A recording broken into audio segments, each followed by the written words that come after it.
Hello friends, I'm Master Shaikat. Today I'm gonna read the chapter 3, The Miracle Working Power of Your Subconscious, from the very popular book The Power of Your Subconscious Mind by Dr. Joseph Murphy. So let's start it. The power of your subconscious is enormous. It inspires you, it guides you, and it reveals to you names, facts, and scenes from the storehouse of memory. Your subconscious started your heartbeat, controls the circulation of your body, and regulates your digestion, assimilation, and elimination. When you eat a piece of bread, your subconscious mind transmutes it into tissue, muscle, bone, and blood. This process is beyond the ken of the wisest man who walks the earth. Your subconscious mind controls all the vital processes and functions of your body and knows the answer to all problems. Your subconscious mind never sleeps, never rests. It is always on the job. You can discover the miracle working power of your subconscious by plainly starting to your subconscious prior to sleep that you wish a certain specific thing accomplished. You will be delighted to discover that forces within you will be released, leading to the desired result. Here, then, is a source of power and wisdom which places you in touch with omnipotence, or the power that moves the world, guides the planets in their course, and causes the sun to shine. Your subconscious mind is the source of your ideals, aspirations, and altruistic urges. It was through the subconscious mind that Shakespeare perceived great truths hidden from the average man of his day. Undoubtedly, it was the response of his subconscious mind that caused the Greek sculptor Phidias to portray beauty, order, symmetry, and proportion in marble and bronze. It enabled the Italian artist Raphael to paint Madonnas and Ludwig van Beethoven to compose symphonies. In 1955, I lectured at the Yoga Forest University, Rishikesh, India, and there I chatted with a visiting surgeon from Bombay.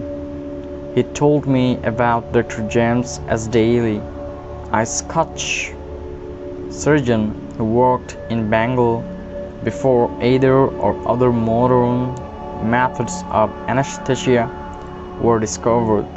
Between 1843 and 1846, Dr. Isdale performed about 400 major operations of all kinds, such as amputations, removal of tumors and cancerous growths, as well as operations on the eye, ear, and throat.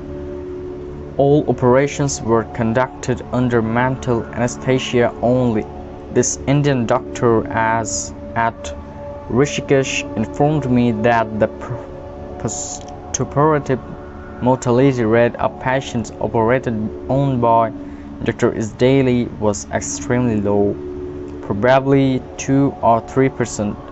Patient felt no pain and there were no doubts during the operation. Dr. Isdale suggested to the subconscious minds of all his patients who were in a hypnotic state that no infection or septic conditions would develop.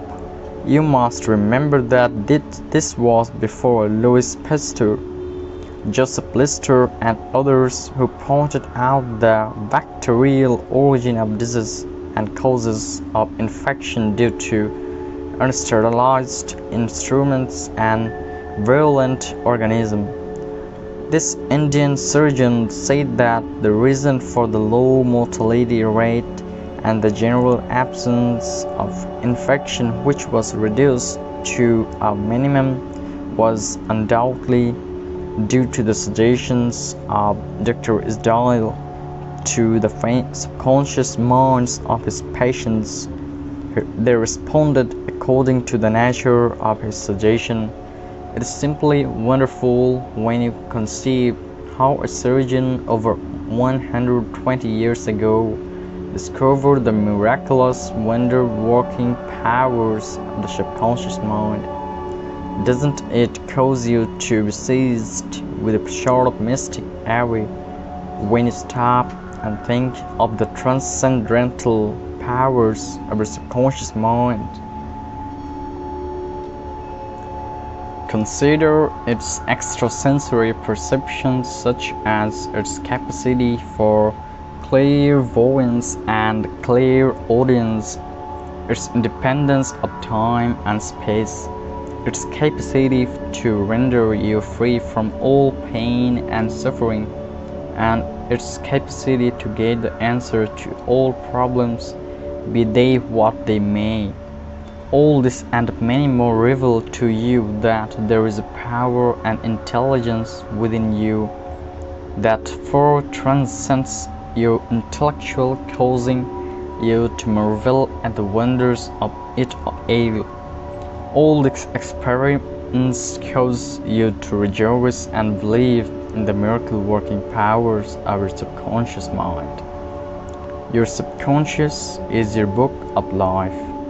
Whatever thoughts, beliefs, opinions, theories, or dogmas you write, engrave, or impress on your subconscious mind, you shall experience them as the objective manifestation of circumstance, conditions, and events.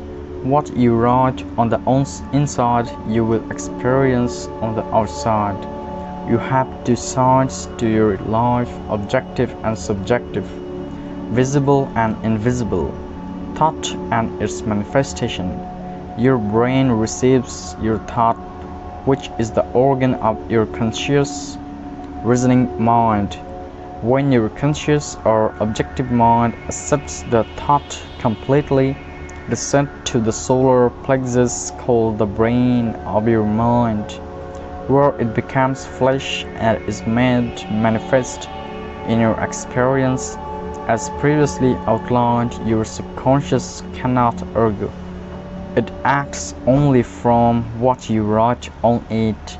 It accepts your verdict or the conclusions of your conscious mind as final. This is why you are always writing on the book of life, because your thoughts become your experience. The American essayist Ralph Waldo Emerson said, "Man is what he thinks all day long." What is impressed in the subconscious is expressed. William James, the father of American psychology, said that the power to move the world is in your subconscious mind. Your subconscious mind is one with infinite intelligence and boundless wisdom. It is fed by hidden springs and is called the law of life. Whatever you impress upon your subconscious mind, the latter will move heaven and earth to bring it to pass. You must therefore impress it with right ideas and constructive thoughts. The reason there is so much chaos and misery in the world is because people do not understand the interaction of their conscious and subconscious minds. When these two principles work in accord, in concord, in pitch, and synchronously together, you will have health, happiness, peace, and joy. There is no sickness or discord when the conscious and subconscious work together harmoniously and peacefully. The tomb of Hermes was opened with great expectancy and a sense of wonder because people believed that The greatest secret of the ages was contained therein. The secret was as within, so without, as above, so below. In other words, whatever it is impressed in your subconscious mind is expressed on the screen of space. This same truth was proclaimed by Moses, Isa, Jesus, Buddha, Zoroaster, Lao Tzu, and all the illumined seers of the ages. Whatever you feel as true subjectively is expressed as conditions, experience, and events. Motion and emotion must balance. As in heaven, your own mind, so on earth, in your body and environment. This is the great law of life. You will find throughout the whole nature the law of action and reaction, of rest and motion. These two must balance, then there will be harmony and equilibrium. You are here to let the life principle flow through you rhythmically and harmoniously. This intact and the outgo must be equal. The impression and the expression must be equal. All your frustration is due to unfulfilled desire. If you think negatively, destructively, and viciously, these thoughts generate destructive emotions which must be expressed and find an outlet. These emotions, being of a negative nature, are frequently expressed as ulcers, heart trouble, tension, and anxieties. What is your idea or feeling about yourself now? Every part of your being expresses the idea. Your vitality, body, financial status, friends, and social status represent a perfect reflection of the idea you have to yourself. This is the real meaning of what is impressed in your subconscious mind and which is expressed in all phases of your life. We injure ourselves by the negative ideas which we entertain. How often have you wounded yourself by getting angry, fearful, jealous, or vengeful? These are the poisons that enter your subconscious mind. You were not born with these negative attitudes. Feed your subconscious mind life-giving thoughts and you will wipe out all the negative patterns lodged therein. As you continue to do this, all the past will be wiped out and remembered no more. The subconscious heals malignancy of the skin. A personal healing will ever be the most convincing evidence of the healing power of the subconscious mind. Over 40 years ago, I received a malignancy of the skin through pure medical therapy had failed to check the growth and it was getting progressively worse. A clergyman with deep psychological knowledge explained to me the inner meaning of the 139th Psalm, wherein it says, "In thy book all my members were retained, which in continuance were fashioned, when as yet there was none of them." He explained that the term book meant my subconscious mind, which fashioned and molded all my organs from an invisible cell. He also pointed out that inasmuch as my subconscious mind met my body, it could also recreate it and heal it according to the perfect pattern within it. This clergyman showed me his watch and said this had a maker, and the watchmaker had to have the idea first in mind before the watch became an objective reality, and if the watch was out of order, the watchmaker could fix it. My friend reminded me that the subconscious intelligence which created my body was like a watchmaker, and it also knew exactly how to heal, restore, and direct all the vital functions and processes of my body. but that I had to give it the perfect idea of health.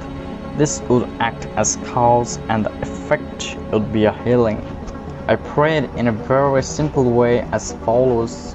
My body and all its organs were created by the infinite intelligence in my subconscious mind. It knows how to heal me. Its wisdom fashioned all my organs, tissues, muscles, and bones. This infinite healing presence within me is now transforming every atom of my being, making me whole and perfect now. I give thanks for the healing I know is taking place now.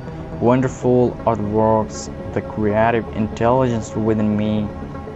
I prayed aloud for about 5 times, 2 or 3 times a day. Preparing the act of simple prayer, in about 3 months my skin was whole and perfect. As you can see, all I did was give life-giving patterns of wholeness, beauty, and perfection to my subconscious mind, thereby obliterating the negative images and patterns of thought lodged in my subconscious mind, which were the cause of all my trouble. Nothing appears on our body except when the mental equivalent enforced in your mind, and as you change your mind by drenching it with incessant affirmatives, you change your body. This is the basis of all healing. Marvelous are the high works, and that my soul, subconscious mind, knoweth right well. Psalm 139:40.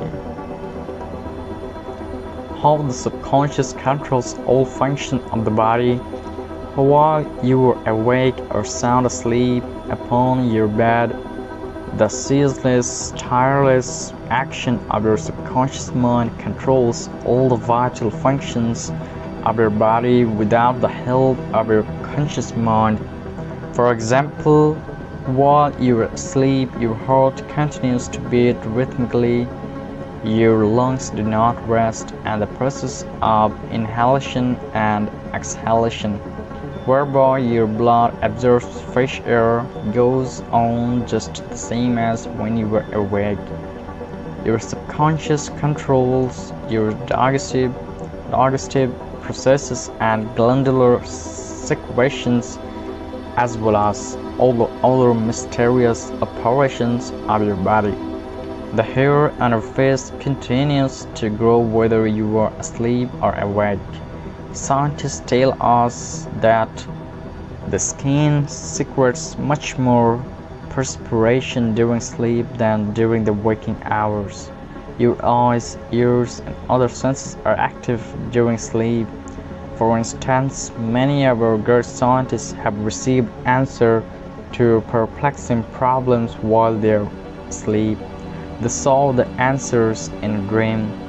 Oftentimes, your conscious mind interferes with the normal rhythm of the heart, lungs, and functioning of the stomach and intestines by worry, anxiety, fear, and depressions. These patterns of thought interfere with the harmonious functioning of your subconscious mind.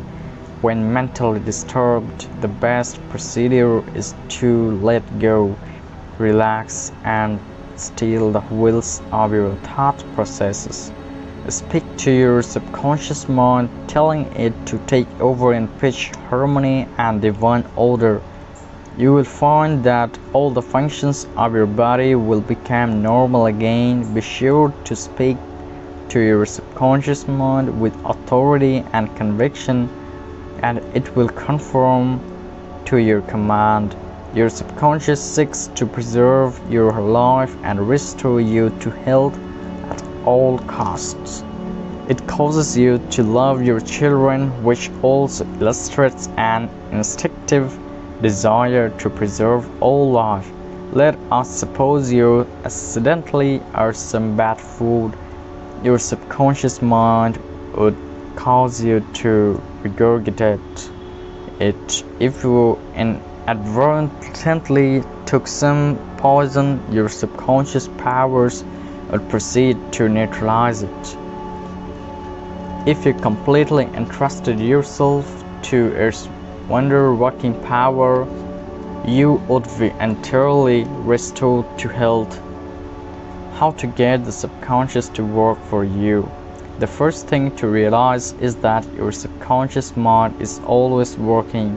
It is active night and day, whether you act upon it or not. Your subconscious is a builder of your body, but you cannot consciously perceive or hit that inner silent process. Your business is with your conscious mind and not your subconscious mind. Just keep your subconscious mind busy with the expectation of the best and make sure the thoughts you habitually think are based on whatsoever things are lovely, true, just, and of good report. Begin not to take care of your conscious mind, knowing in your heart and soul that your subconscious mind is always expressing, reproducing, and manifesting according to your habitual thinking. Remember, just as water takes the shape of the pipe it follows through, the life principle inner flows through you according to the nature of your thoughts. Claim that the healing presence in your subconscious is flowing through you as harmony, health, peace, joy, and abundance. Think of it as a living intelligence, a lovely companion on the way. Firmly believe it is continually flowing through your vivifying, inspiring, and prospering you. It will respond exactly this way. It is done unto you as you believe. Healing principle of the subconscious restores atrophied optic nerves. There is the well-known, duly authenticated case of Madame Breuer of France, recorded in the archives of the medical department of Lourdes, France. She was blind, the optic nerves were atrophied and useless. I visited Lourdes and had what she termed a miraculous healing. Ruth Cranston, a Protestant young lady who investigated and wrote about healings at Lourdes in McCall's magazine, November 1955, writes about Madame Breuer as follows.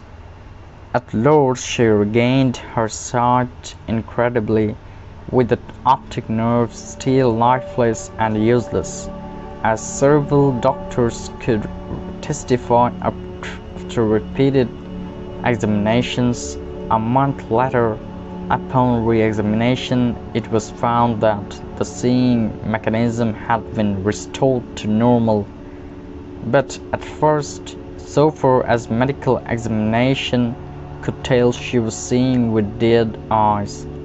I have visited Lourdes several times where I too witnessed some healings, and of course, as we shall explain in the next chapter, there is no doubt that the healings take place at many shrines throughout the world, Christian and non-Christian.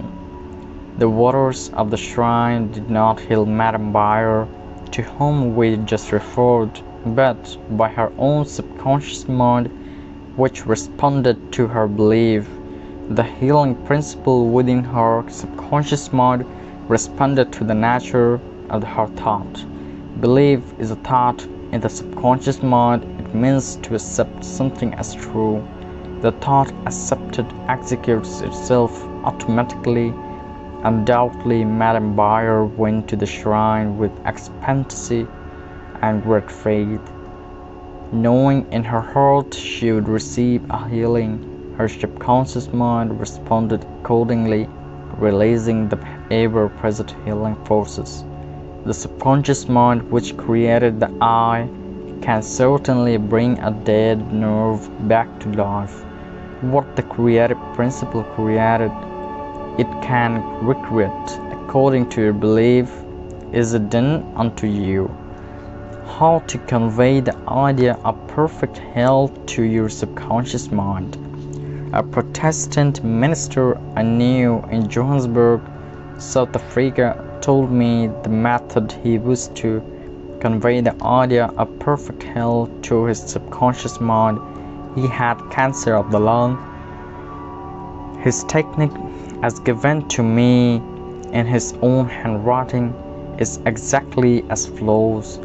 Several times a day I would follow, make certain that I was completely relaxed mentally and physically. I relaxed my body by speaking to it as follows. My feet are relaxed, my ankles are relaxed, my legs are relaxed, my abdominal muscle are relaxed, my heart and lungs are relaxed, my head is relaxed, my whole being is completely relaxed. After about 5 minutes, I would be in a sleepy, drowsy state. Then I affirmed the following truth: the perfection of God is now being expressed through me. The idea of perfect health is now filling my subconscious mind. The image God has of me is a perfect image, and my subconscious mind recreates my body in perfect accordance with the perfect image held in the mind of God. This minister had a remarkable healing. This is a simple, easy way of conveying the idea of perfect health to your subconscious mind. Another wonderful way to convey the idea of health to your subconscious is through disciplined or scientific imagination. I told a man who was suffering from functional paralysis to make a vivid picture of himself walking around in his office, touching the desk, answering the telephone, doing all the things he ordinarily would do if he were healed. I explained to him that this idea and mental picture of perfect health would be accepted by his subconscious mind. He lived that role and actually felt himself back in the office. He knew that he was giving his subconscious mind something definite to work upon. His subconscious mind was the film upon which the picture was impressed. One day, after several weeks of frequent conditioning of the mind with this mental picture, the telephone rang by pre-arrangement and kept ringing while his wife and nurse were out. The telephone was about 12 feet away, but nevertheless he managed to answer it. He was healed at that, for the healing power of his subconscious mind responded to his imagery and healing followed. This man had a mental block which prevented impulses from the brain reaching his legs. Therefore, he said he could not walk. When she shifted his attention to the healing power within him, the power flowed through his focused attention, enabling him to walk. Whatsoever ye shall ask in prayer, believing, ye shall receive. Matt 21:22. Ideas worth remembering. 1. Your subconscious mind controls all the vital processes of your body and knows the answer to all problems. 2. Prior to sleep, turn over specific requests to your subconscious mind and prove its miracle working power to yourself. 3. Whatever you impress on your subconscious mind is expressed on the screen of space as conditions, experience, and events. Therefore, you should carefully watch all ideas and thoughts entertained in your conscious mind. The law of action and reaction is universal. Your thought is action, and the reaction is the automatic response of your subconscious mind to your thought. Watch your thoughts. 4. All frustration is due to unfulfilled desires. If you dwell on obstacles delays and difficulties, your subconscious mind responds accordingly and you are blocking your own good. 5. The life principle will flow through you rhythmically and harmoniously if you consciously affirm, I believe that the subconscious power which gave me this desire is now fulfilling it through me. This dissolves all conflicts. 7. You can interfere with the normal rhythm of your heart, lungs, and other organs by worry, anxiety, and fear. Feed your subconscious with thoughts of harmony, health, and peace, and all the function of your body will become normal again. 8. Keep your conscious mind busy with the expectation of her best, and your subconscious will faithfully reproduce your habitual thinking. 9. Imagine the happy ending or solution to your problem. Feel the thrill of accomplishment, and what you imagine and feel will be accepted by your subconscious mind and bring it to pass.